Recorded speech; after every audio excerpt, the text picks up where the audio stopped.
Hello everyone and welcome to my channel. Today I will discussing about formula based colligative properties which is helpful for NET, GATE or JAM students. Those who have no idea about this topic, first of all please learn to this topic in details from any physical chemistry book and then watch this video. Hope it will be helpful to you.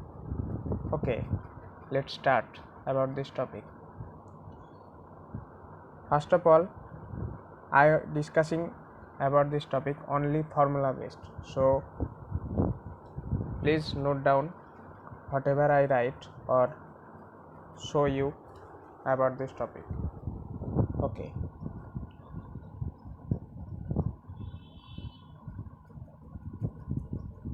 Colligative property of a solution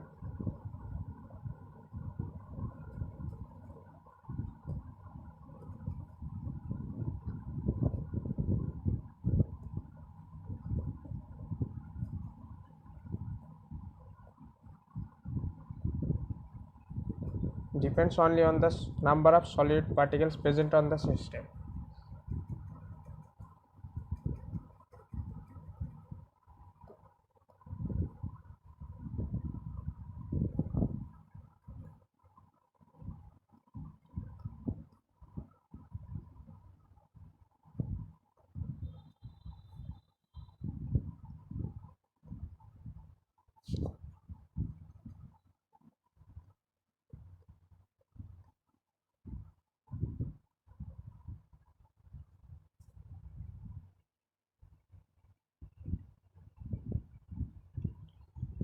And it does not depend on the nature of the particle.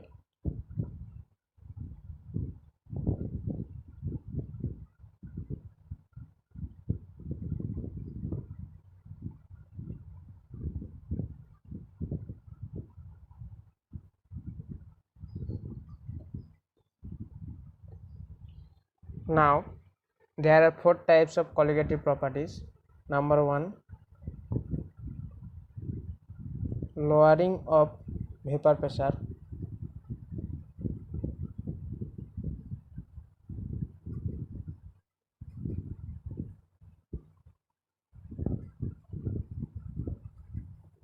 Number two, depression of freezing point.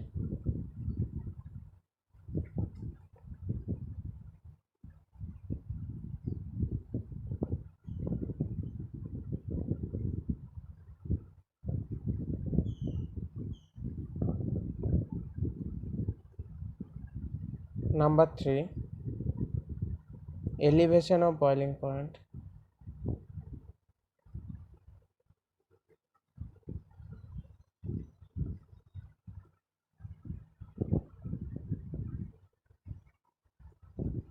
And number four, osmotic pressure.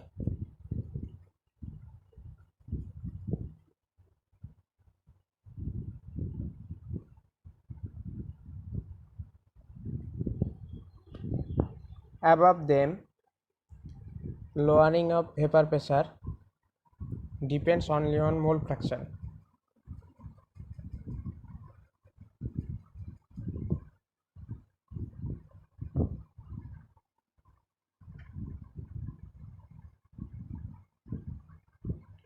And depression of freezing point and elevation of boiling point depends on molality of solute.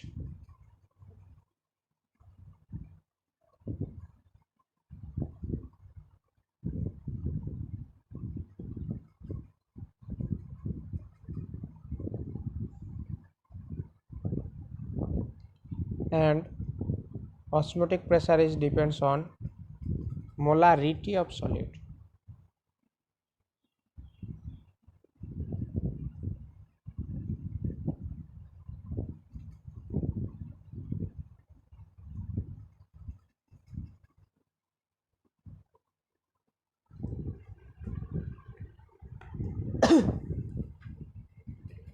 Okay,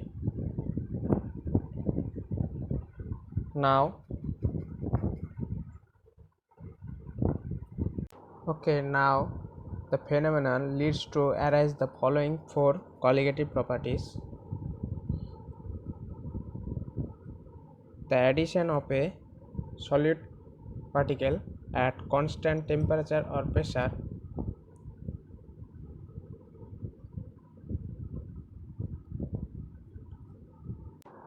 lowers the chemical potential of a solution.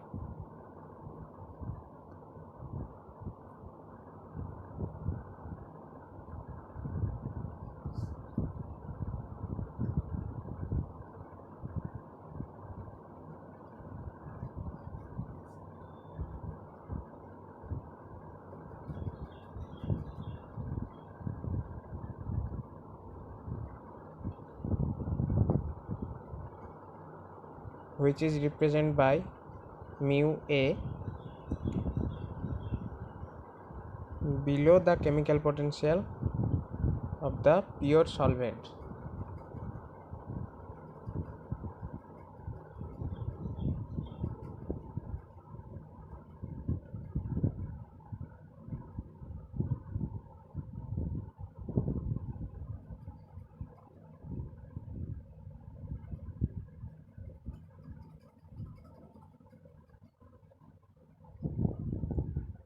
Which means if I add some salt in water, water boils above 100 degree or freezes below 0 degree Celsius, and vapor pressure of water also decreased. Okay,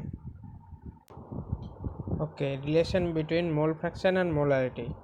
Let the amount of solvent equal to x mole and amount of solute equal to x2 mole, and molar masses of solvent and solute are m1 and m2 respectively.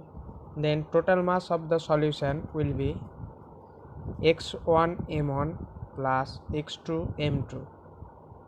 If rho is the density of the solution, then volume of the solution V equal to m dash by rho equal to x1 m1 plus x2 m2 by rho. Now we know that molarity equal to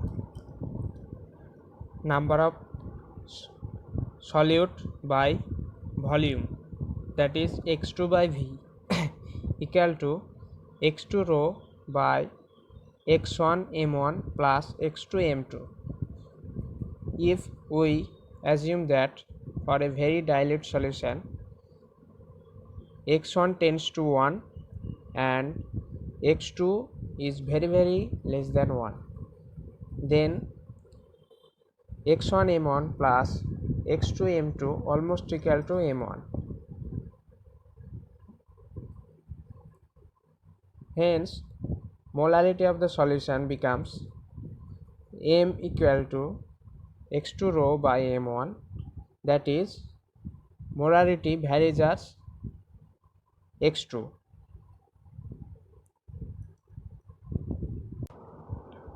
Now Raoult's law of lowering of vapor pressure. Note down, Raoult's law is applicable to any volatile component of an ideal solution at specific temperature. Now mathematical expression of Raoult's law is given by P, which is the partial pressure of the solution, equal to mole fraction of solvent into actual vapor pressure of pure solvent. Now relative lowering of vapor pressure equal to mole fraction of solute, that is relative lowering of vapor pressure equal to mole fraction of non-volatile solute in volatile solvent. Now let's see how can we determine the molar mass of a solute by Raoult's law. We know that from Raoult's law, relative lowering of vapor pressure equal to mole fraction of solute. Again, mole fraction of solute equal to number of moles of solute by total number of moles of the solution, which is given by m2 by m2 by m1 by m1 plus m2 by m2, which means number of moles is given by weight of the component by molecular weight of the component, that is relative lowering of vapor pressure equal to m2 by m2 by m1 by m1 plus m2 by m2. Now for a very dilute solution, m2 by m2 very less than m1 by m1, hence relative lowering of vapor pressure equal to m2 m1 by m1 m2. From here we can easily calculate the molar mass of the solute m2 equal to m2 m1 by m1 into P star by delta P. Now note down the following points. Lowering of vapor pressure of a liquid in presence of non-volatile solute is an entropy effect. Lowering of vapor pressure is due to arresting the solvent molecule via solvation, and this relative lowering of vapor pressure can be measured by Ostwald-Walker dynamic method, and which is very important. Please note down it carefully. Now the assumptions of elevation of boiling point and depression of freezing point. First of all, the solution must be ideally dilute, in which solvent mole fraction x1 tends to 1 and solute mole fraction xb tends to 0. Number 2, only pure solvent A freezes out at freezing point or boils at boiling point of the solution. There is no possibility of the formation of any solid solution or any vapor. Enthalpy of pure solution must be independent of the temperature. The solute must be non-volatile. Now, quantitative expression for elevation of boiling point. ln x1 equal to delta vaporization of mu 1 star by RTB, where R is the required constant, where R is the gas constant and TB is the boiling temperature, equal to delta vaporization, delta is vapor, by R, TB star minus TB by TB into TB star, where TB star is the actual boiling point of the solvent and TB is the boiling point of the solution. Now delta TB, that is elevation of boiling point, equal to Kb into m, where m is the molality of the solution, which is represented by N2 by m1, and Kb is the boiling point constant, which is equal to m1 r Tb square by delta is vapor. Now the unit of Kb is given by unit of Kb is equal to temperature by molality, that is Kelvin by mole per kg, which is equal to Kelvin kg mole inverse. Now quantitative expression for depression of freezing point. ln x1 equal to minus of delta mu fusion by RTF equal to minus delta H fusion by R into TF star minus TF by TF into TF star, where TF star is actual freezing point of the pure solvent and TF equal to freezing point of the solution. Now relative lowering of freezing point delta TF equal to minus of Kf into M equal to minus of Kf into W2 by W1 into M2, where W2 is the mass of the solute and W1 is the mass of the solvent and M2 is the molar mass of the solute. Please note down the point, that is, depression of freezing point can be determined by Beckmann's method and Rust method.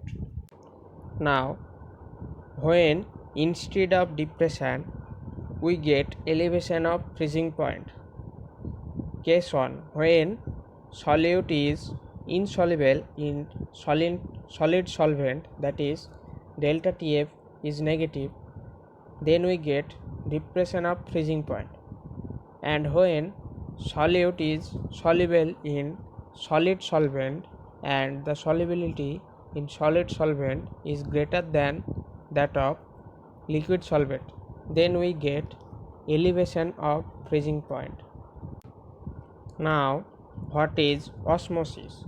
When a solution is separated from its pure solvent with the help of semi-permeable membrane, the flow of solvent molecules take place from the pure solvent side to solution side, and this flow of solvent molecule from a region of higher concentration to the lower concentration of the solvent molecule is known as osmosis, and the pressure difference is known as osmotic pressure. Now, thermodynamic equation of osmotic pressure is known as Van 't Hoff equation, and which is given by pi equal to N2 by V1 RT equal to C2 RT, where C2 is the molality of the solution. Now, from the osmotic pressure we can determine the molar mass of the solute, and which is given by M2 equal to W2 RT by pi V1. With the help of osmotic pressure we can generally determine the molar mass of the higher protein. Now, what is isotonic solution? Isotonic solutions are those which have same osmotic pressure at same temperature, and the isotonic solution must have the same molar concentrations.